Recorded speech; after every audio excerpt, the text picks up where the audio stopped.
ಎಲ್ಲರಿಗೂ ನಮಸ್ಕಾರ ರೀ. ಹೆಂಗದಿರಿ? ನಾನು ಶ್ವೇತಾ.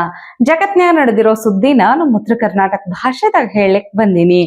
ಮಸ್ತ್ ಚಾ ಕುಡ್ಕೋತ ಖಡಕ್ ಮಿರ್ಚಿ ಮಂಡಕ್ಕಿ ನೋಡ್ರಿ.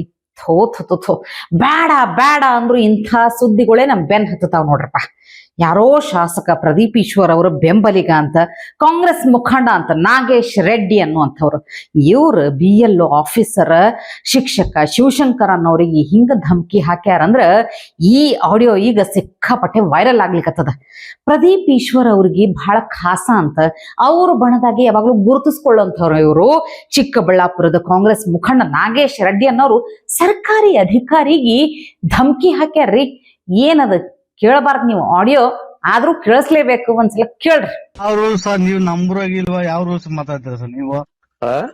ಯಾವ ರೂಲ್ಸ್ ಮಾತಾಡಿ ನೀವು? ರೂಲ್ಸ್ ಅಲ್ಲ, ಈಗ ಇರೋದೇನಿದೆ ಈ ತರ ಬೇಕು ಅಂತ ಕೇಳ್ತಾ ಇದೀನಿ. ಯಾರು ಮಾತಾಡ್ಬೇಕು ಅದನ್ನ? ನಾನೇ ಕೇಳ್ಬೇಕು.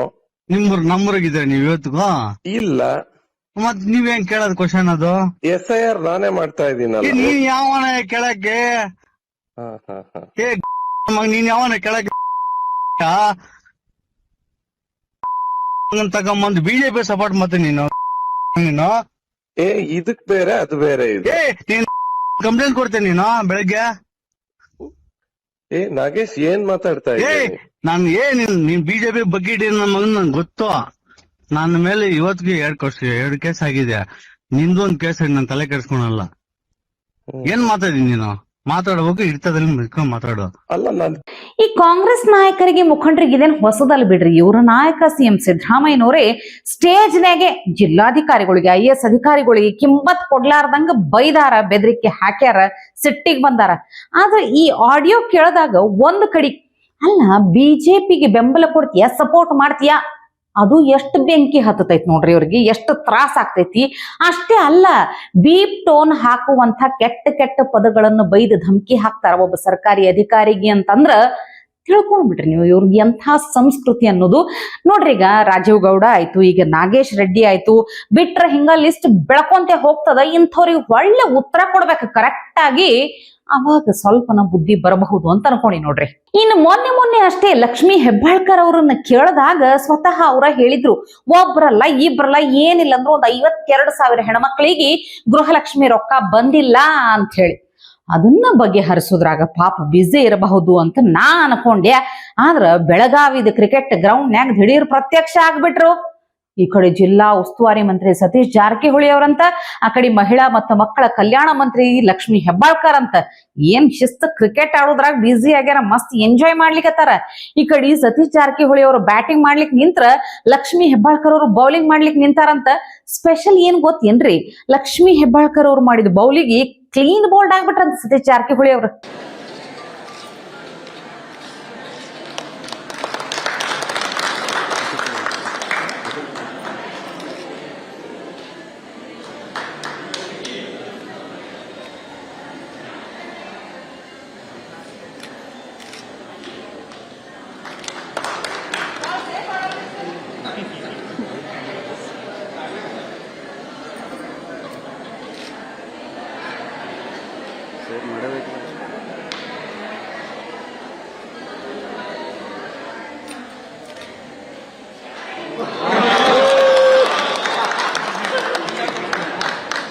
ಪಾಪ ಹೆಣ್ಮಕ್ಳ ಗೃಹಲಕ್ಷ್ಮಿ ರೊಕ್ಕ ಬಂದಿಲ್ಲ, ಲಕ್ಷ್ಮಕ್ಕ ರೊಕ್ಕ ಹಾಕ್ತಾರಂತ ಅವ್ರು ಕಾಯ್ಕೊಂಡ್ ಕುಂತ್ರ ಇವ್ರು ಕ್ರಿಕೆಟ್ ಆಡೋದ್ರಾಗ ಬ್ಯುಸಿ ಅದಾರ. ಇವ್ರು ಕ್ರಿಕೆಟ್ ಆಡಿದ್ ನೋಡಿ ನನಗೆ ಇವ್ರದೊಂದು ಹಳೀದ ಮಾತು ನೆನಪಾಯ್ತು ನೋಡ್ರಿ. ಏನು ಮಾತಾಡಿದ್ರಿ ಕ್ರಿಕೆಟ್ನಾಗ, ಎಷ್ಟು ಆಸಕ್ತಿ ಅವ್ರಿಗೆ ಅಂದ್ರ, ಇದು ಯಾವ್ದೋ 2020 ಮ್ಯಾಚ್ ನೋಡ್ಲಿಕ್ಕತ್ತಿದ್ರಂತ IPLದು. 2 ಟೀಮ್ನವರು 2020 ಓವರ್ ಆಡದ್ರಂತ, 204 ರನ್ ಹೊಡೆದ್ರಂತ, ಇಬ್ರು 204 ರನ್ ಹೊಡೆದ್ರಂತ. ಮ್ಯಾಚ್ ಟೈ ಆಯ್ತತ್ತ, ಮತ್ ಹೊಳ್ಳಿ 20 ಓವರ್ ರನ್ ಮ್ಯಾಚ್ ಆಡ್ಸದ್ರಂತ. ಅಯ್ಯಪ್ಪೋ, ಕೇಳ್ಬೇಕು ನೀವು, ಬಿದ್ ನಗ್ತೀರಿ. ಒಂದ್ಸಲ ನೆನಪು ಹಾರಿದ್ರೆ ಮತ್ತೊಮ್ಮೆ ಕೇಳ್ಬಿಟ್ರ ಅವ್ರ ಮಾತು. ಅಂದ್ರೆ ತಾವು ನೋಡ್ತಿರಲ್ಲ, IPL ಗೊತ್ತಿಲ್ಲ ನನಗೆ, ಕ್ರಿಕೆಟ್ ಅಂದ್ರೆ ತುಂಬಾ ಇಂಟ್ರೆಸ್ಟ್. ನಿನ್ನೆ ಮುಂಬೈ ಮತ್ತೆ ಪಂಜಾಬ್ ನಡುವೆ ನಡೀತಾ ಇರುವಂತ ಪಂದ್ಯದಲ್ಲಿ 204 ಪಂಜಾಬ್ನವರು ಮಾಡಿದ್ರು, 204 ಮುಂಬೈನವರು ಮಾಡಿದ್ರು.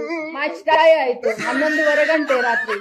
ಟೈ ಆದ್ಮೇಲೆ ಇನ್ನು ಸೂಪರ್ ಪವರ್ ಓವರ್ ಆಗುತ್ತೆ ಅಂತ ನಾನು ಅನ್ಕೊಂಡ್ರೆ, ಇಡೀ ಮ್ಯಾಚನ್ನೇ ಮತ್ತೆ 20 ಓವರ್ ಮ್ಯಾಚನ್ನೇ ಇಡೀ ಮತ್ತೆ ಆಡ್ಸಿದ್ರು. ಆಯ್ತು ಅಂತ ಇಂಟ್ರೆಸ್ಟ್, ರಾತ್ರಿ ಎಲ್ಲ ಮತ್ತೆ ಮ್ಯಾಚ್ ನೋಡ್ಕೊಂಡು ಕೂತ್ಕೊಂಡೆ.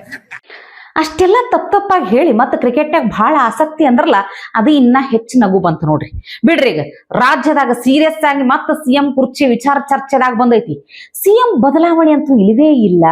ಸಿದ್ದರಾಮಯ್ಯನವರೇ ಮತ್ತ 5 ವರ್ಷ ಸಿಎಂ ಆಗಿ ಮುಂದುವರಿತಾರ ಅಂತ ಹೇಳಿ ಬೀದರ್ನ್ಯಾಗ ಅವರ ಸುಪುತ್ರ ಯತೀಂದ್ರ ಸಿದ್ದರಾಮಯ್ಯನವರು ಹೇಳ್ಯಾರ. ವಿಧಾನ ಪರಿಷತ್ ಸದಸ್ಯರವರು ಹೈಕಮಾಂಡ್ ಅಂತೂ ಸದ್ಯಕ್ಕೆ ಏನು ಹೇಳಿಲ್ಲ, ಏನ್ ಲೀಡರ್ಶಿಪ್ ಚೇಂಜ್ ಆಗುದು ಏನ್ ಪ್ರಶ್ನೆನೇ ಇಲ್ಲ, ಹಿಂಗಾಗಿ ಸಿದ್ದರಾಮಯ್ಯನವರೇ ಮುಂದುವರಿತಾರ ಅಂತ ಅವ್ರು ಹೇಳಿದ್ರು. ಇದ್ರಾಗೇನ್ ಹೊಸದ್ ಅನಸ್ಲಿಲ್ ಬಿಡ್ರಿ. ಅವ್ರ ಅಪ್ಪನ ಪರವಾಗಿ ಅವಾಗ ಹಿಂಗ ಬ್ಯಾಟಿಂಗ್ ಮಾಡ್ತಿರ್ತಾರ, ಹಿಂಗ ಸ್ಟೇಟ್ಮೆಂಟ್ ಕೊಡ್ತಿರ್ತಾರ. ಆದ್ರೆ ಇದಕ್ಕೆ DKಶಿ ಅವ್ರು ಕೊಟ್ಟ ಆನ್ಸರ್ ಮಾತ್ರ ಮಜಾ ಅದ, ಮಜಾ ಕೇಳಿಸ್ಕೋರ್ ಒಂದ್ಸಲ. ಯಾರು ಕೂಡ ಸಿದ್ದರಾಮಯ್ಯ ತೆಗಿತೀವಿ ಅಂತ ಯಾರು ಕೂಡ ಹೇಳಿಲ್ಲ. ಹೈಕಮಾಂಡ್ ಅವರು ಕೂಡ ಏನ್ ತೆಗಿಬೇಕು ಅಂತ ಬೇಡಿಕೆ ಕೊಡ್ತಾ ಇದ್ರು, ಅದಕ್ಕೇನು ಮನ್ನಣೆ ಕೊಟ್ಟಿಲ್ಲ. ಸೊ ಹಾಗಾಗಿ ನನ್ನ ಪ್ರಕಾರ 5 ವರ್ಷ ಯತೀಂದ್ರ ಅವರೇ ನಮ್ಮ ಹೈಕಮಾಂಡ್. ಅವ್ರೇನು ಮಾತು ಹೇಳ್ತಾರೆ ಅವ್ರದ್ದು ಭಾಳ ಗೌರವದಿಂದ ಸ್ವೀಕಾರ ಮಾಡೋದು. ಆಯ್ತಪ್ಪ, ಅವ್ರು ಹೇಳಿದ್ಮೇಲೆ ಅವ್ರ ಹೈಕಮಾಂಡ್ ಹೇಳಿದ್ಮೇಲೆ ಅವ್ರ ಯತೀಂದ್ರನೇ ಈಗ ಹೈಕಮಾಂಡ್ ಅಂತ ನಾವು ಸ್ವೀಕಾರ ಮಾಡೋಣ, ನಡೀಲಿ. I don't want to react. ಬಸವರಾಜ್ಗೂ ರಿಯಾಕ್ಟ್ ಮಾಡೋಕ್ಕೆ ಇಷ್ಟ ಇಲ್ಲ ನನಗೆ, ಯತೀಂದ್ರಾಗಿ ರಿಯಾಕ್ಟ್ ಮಾಡೋಕ್ಕೂ ಇಷ್ಟ ಇಲ್ಲ.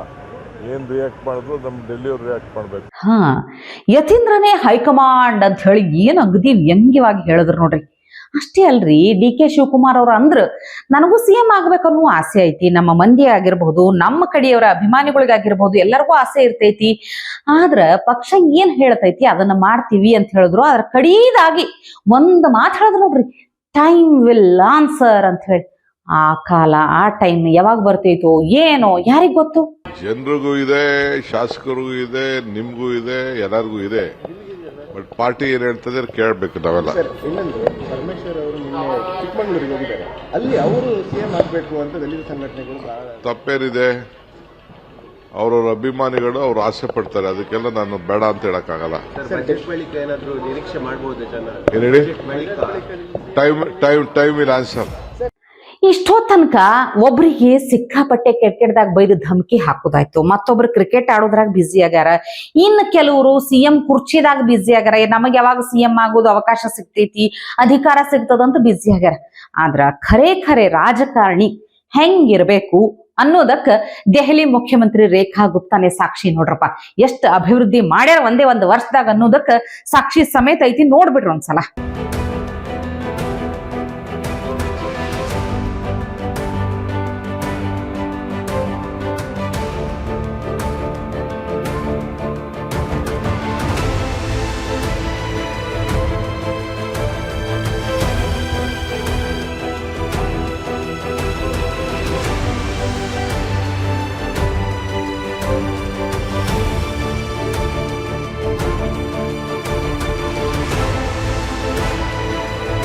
ನೋಡಿದ್ರೆ ಒಂದು ಕಡೆ ಅರವಿಂದ್ ಕೇಜ್ರಿವಾಲ್ ಏನಿಲ್ಲಂದ್ರೂ ಒಂದು 10-11 ವರ್ಷದಿಂದ ಬರೇ ಸುಳ್ಳುಗಳು ಭರವಸೆಗಳು ಕೊಟ್ಟಿದ್ದೇ ಆಯ್ತು. ಕಡಿಕ ಜೈಲ್ನ್ಯಾಗ ಕುಂತ್ರು CM ಕುರ್ಚಿ ಬಿಡ್ಲಿಕ್ಕೆ ತಯಾರಿರ್ಲಿಲ್ಲ, ಅಲ್ಲಿಂದ ಅಧಿಕಾರ ಮಾಡಿದ್ರು. ಆದ್ರೆ ಏನ್ರಿ ದೆಹಲಿದಾಗ ಕೊಳಕ್ ನೀರು, ಏನು ಅಭಿವೃದ್ಧಿ ಆಗ್ಲಾರ್ದೆ ಕೆಟ್ಟ ಬರ್ಬಾದಾಗಿತ್ತು. ಒಂದೇ ವರ್ಷದಾಗ ಮುಖ್ಯಮಂತ್ರಿಯಾಗಿ ರೇಖಾ ಗುಪ್ತಾ ಬಂದ್ರು ನೋಡ್ರಿ, ಎಷ್ಟು ಅಭಿವೃದ್ಧಿ ತಂದ್ರು.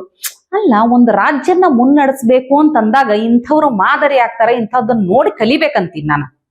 ಇವತ್ತಿಗೆ ಸುದ್ದಿ ಸಾಕಲ್ಲ, ನಾಳೆ ಇಂಥವೇ ಮತ್ತೊಂದಷ್ಟು ಸುದ್ದಿ ತರ್ತೀನಿ. ಚಾ ಇಟ್ಕೊಂಡು ಮಿರ್ಚಿ ಮಂಡಕ್ಕಿ ನೋಡ್ಲಿಕ್ಕೆ ಕಾಯ್ಕೊಂಡಿರ್ರಿ. ಟಿವಿ ವಿಕ್ರಮ, ದೇಶ ನಿಮ್ಮ ಕೈಯಲ್ಲಿ. ಈ ಕಾರ್ಯಕ್ರಮ ನಿಮಗೆ ಇಷ್ಟ ಆಗಿದ್ದಲ್ಲಿ ಲೈಕ್, ಶೇರ್ ಹಾಗೂ ಕಮೆಂಟ್ ಮಾಡಿ. ಟಿವಿ ವಿಕ್ರಮದ ಕಾರ್ಯಕ್ರಮಗಳನ್ನು ನಿರಂತರವಾಗಿ ವೀಕ್ಷಿಸಲು ಸಬ್ಸ್ಕ್ರೈಬ್ ಮಾಡಿ, ಬೆಲ್ ಐಕನ್ ಒತ್ತಿ.